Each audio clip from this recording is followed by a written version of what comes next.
ನಮಸ್ಕಾರ. ವಿಶ್ವವಾಣಿ ಜ್ಯೋತಿಷ್ಯ ಕಾರ್ಯಕ್ರಮಕ್ಕೆ ನಿಮ್ಮೆಲ್ರಿಗೂ ಪ್ರೀತಿಯ ಸ್ವಾಗತ. ಒಂದು ಮಂತನ್ನು ಕಳೆದು ನಾವು ಇನ್ನೊಂದು ಮಂತ್ಗೆ ಕಾಲಿಡ್ತಿದ್ದೀವಿ ಅಂದ ತಕ್ಷಣ ನಮ್ಮ ಗ್ರಹಗತಿ ಹೆಂಗಿದೆ, ಯಾವ್ಯಾವ ರಾಶಿಗೆ ಫಲಾಫಲಗಳು ಹೆಂಗಿದಾವೆ ಅನ್ನೋದನ್ನು ನಾವು ತಿಳ್ಕೊಳ್ಳೋದಕ್ಕೆ ಕಾತರರಾಗಿ ಕಾಯ್ತಾ ಇರ್ತೀವಿ. ಸೊ ಅಂತಹ ಒಂದು ನಿಮ್ಮ ಕುತೂಹಲವನ್ನು ತಣಿಸುವಂತಹ ಒಂದು ಸುಂದರವಾದ ಕಾರ್ಯಕ್ರಮ ನಮ್ಮ ವಿಶ್ವವಾಣಿ ಜ್ಯೋತಿಷ್ಯ ಕಾರ್ಯಕ್ರಮ. ಸೊ ಈ ಕಾರ್ಯಕ್ರಮದಲ್ಲಿ ನಮಗೆ ದಾರಿ ತೋರಿಸೋದಕ್ಕೆ ಅಂತಲೇ ಖ್ಯಾತ ಜ್ಯೋತಿಷಿಗಳು, ಚತುರ್ಮುಖ ಬ್ರಹ್ಮ ದೇವಸ್ಥಾನದ ಪ್ರಧಾನ ಅರ್ಚಕರು ಆಗಿರುವಂಥ ಶ್ರೀ ವಿಜಯಾನಂದ ಜೋಯಿಸ್ ಅವರು ನಮ್ಮ ಜೊತೆ ಇದ್ದಾರೆ. ಬನ್ನಿ ಅವ್ರನ್ನ ಕಾರ್ಯಕ್ರಮಕ್ಕೆ ಸ್ವಾಗತಿಸೋಣ. ಗುರುಗಳೇ, ಕಾರ್ಯಕ್ರಮಕ್ಕೆ ಪ್ರೀತಿಯ ಸ್ವಾಗತ. ನಮಸ್ತೆ. ಧನುರ್ರಾಶಿ ಮೂಲ ನಕ್ಷತ್ರ, ಪೂರ್ವಾಷಾಢ ನಕ್ಷತ್ರ, ಉತ್ತರಾಷಾಢ ನಕ್ಷತ್ರ 1ನೇ ಪಾದ ಧನುರ್ರಾಶಿ. ಧನುರ್ರಾಶಿಯವರಿಗೆ ಗುರು ಅಧಿಪತಿ 6ನೇ ಮನೆಯಲ್ಲಿದ್ದು ಈ ಮಾರ್ಚ್ ತಿಂಗಳಲ್ಲಿ ಸಂಕ್ರಾಂತಿ ನಂತರವಾಗಿ ಸೂರ್ಯನು ಮೀನರಾಶಿಗೆ ಹೋದ ನಂತರ, ಅಂದರೆ ಮಾರ್ಚ್ 14ನೇ ತಾರೀಕು ನಂತರ, ಮಾರ್ಚ್ ಅರ್ಧ ತಿಂಗಳ ನಂತರ ಒಳ್ಳೆ ಫಲ ಕಾಣುತ್ತೆ.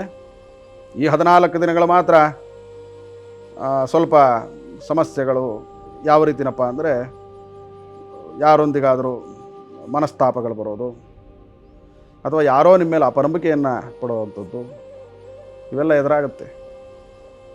ಶನಿಯು 3ನೇ ಮನೆಯಲ್ಲಿ, ಶುಭ ಕುಜ 7ನೇ ಮನೆಯಲ್ಲಿದ್ದಾನೆ. ಕುಜ 7ನೇ ಮನೆಯಲ್ಲಿದ್ದಾನೆ ಅಂದರೆ ಈ ಸೈಟು, ಮನೆ ಕಟ್ಟೋದು, ಅಥವಾ ಕಟ್ಟಿರೋ ಮನೆಯನ್ನು ತಗೊಳ್ಳೋದು, ಅಥವಾ ಭೂಮಿ ಮೇಲೆ ಹೂಡಿಕೆ ಮಾಡೋದು, ಇವಕ್ಕೆಲ್ಲ ಇದು ಧನುರಾಶಿಯವರಿಗೆ ಒಳ್ಳೆ ಟೈಮ್.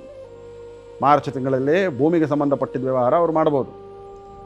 ಭೂಮಿಗೆ ಉತ್ತಮವಾದಂತಹ ಹೂಡಿಕೆ ಅಥವಾ ಸ್ಥಿರಾಸ್ತಿ ಅವರಿಗೆ ಈ ತಿಂಗಳಲ್ಲಿ ಮಾಡಿದ್ದು ಬಹಳ ಕಾಲದವರೆಗೂ ಅವರಿಗೆ ಫಲವನ್ನು ಕೊಡುತ್ತೆ. ಹಾಗಾಗಿ ಧನುರ್ರಾಶಿಯವರು ಭೂಮಿಗೆ ಸಂಬಂಧಪಟ್ಟಿದ್ದ ವ್ಯವಹಾರಗಳನ್ನು ಮಾಡಿ, ಹಾಗೂ ಭೂಮಿಗೆ ಸಂಬಂಧಪಟ್ಟಂಥ ಹೂಡಿಕೆಗಳನ್ನು ಮಾಡಬಹುದು. ಸ್ವಂತ ಮನೆ ಇಚ್ಛೆ ಪಡ್ತಿರೋರು ಮಾರ್ಚ್ ತಿಂಗಳಲ್ಲಿ ನೋಡಿ ವ್ಯವಹಾರಗಳನ್ನು ಮಾಡಿ ಒಳ್ಳೆಯದಾಗುತ್ತೆ. ಹಾಗೂ ಧನುರಾಶಿಯವರಿಗೆ ಕೋರ್ಟು ಕಚೇರಿ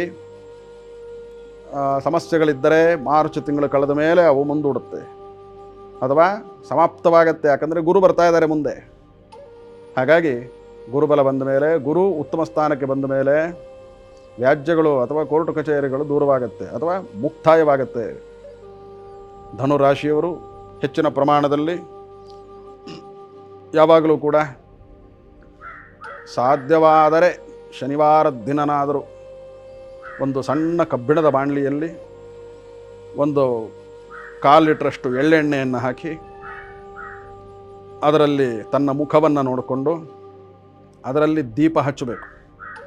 ಅದನ್ನು ದೀಪ ಹಚ್ಚಿ ಉರಿಸಿದ್ದೇ ಆದರೆ ನಿಮ್ಮ ಸಾಲಬಾಧೆಗಳು ಕಡಿಮೆಯಾಗುತ್ತೆ. ಋಣಬಾಧೆ ಅಂತ ಕರಿತೀವಿ. ಏನೇ ಮಾಡಿದ್ರೂ ಆ ಋಣಬಾಧೆ ಮುಗಿತಾ ಇರಲ್ಲ. ಧನುರಾಶಿಯವರಿಗೆ ಆರ್ಥಿಕ ಋಣಬಾಧೆಗಳು, ಹಣಕಾಸಿನ ಋಣಬಾಧೆ, ಅಥವಾ ಯಾವತ್ತೋ ಯಾವುದೋ ರೀತಿಯಲ್ಲಿ ಮಾಡಿದ್ದಂತೆ ಎಲ್ಲದಕ್ಕೂ ಈ ಮಾರ್ಚ್ ತಿಂಗಳಲ್ಲಿ ಪರಿಹಾರ ಸಿಗುತ್ತೆ. ಈ ಮಾರ್ಚ್ ತಿಂಗಳ ವಿಶೇಷವೇ ಹಾಗೆ. ಇದು ನಮಗೆ ವರ್ಷದ ಕೊನೆಯ ಮಾಸ, ಇಯರ್ ಎಂಡ್. ಇದು ಮತ್ತೆ ಯುಗಾದಿಯಿಂದ ನೂತನ ವರ್ಷ ಪ್ರಾರಂಭ. ಸೂರ್ಯನು ಅಧಿಪತಿಯಾಗಿದ್ದಾನೆ. ಆ ಫಲಗಳು ಮುಂದಿನ ದಿನಗಳಲ್ಲಿ ಗೊತ್ತಾಗುತ್ತೆ. ಈಗ ಎಷ್ಟು ಶನಿವಾರಗಳು ಉಳಿದಿದೆಯೋ ಈ ಮಾರ್ಚಲ್ಲಿ,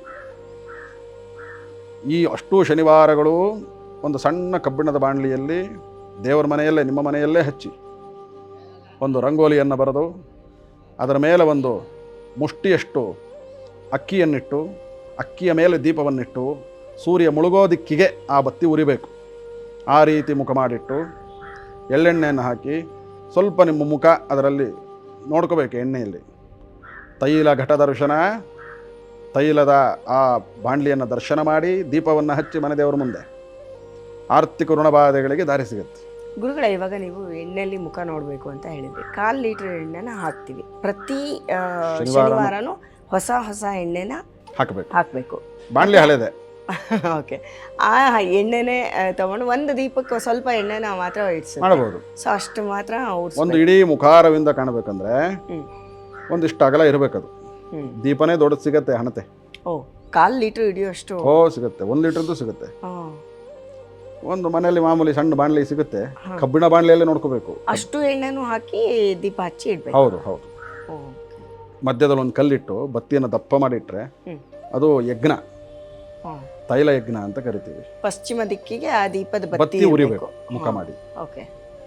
ಆ ರೀತಿ ಮಾಡೋದರಿಂದ ಅವರಿಗೆ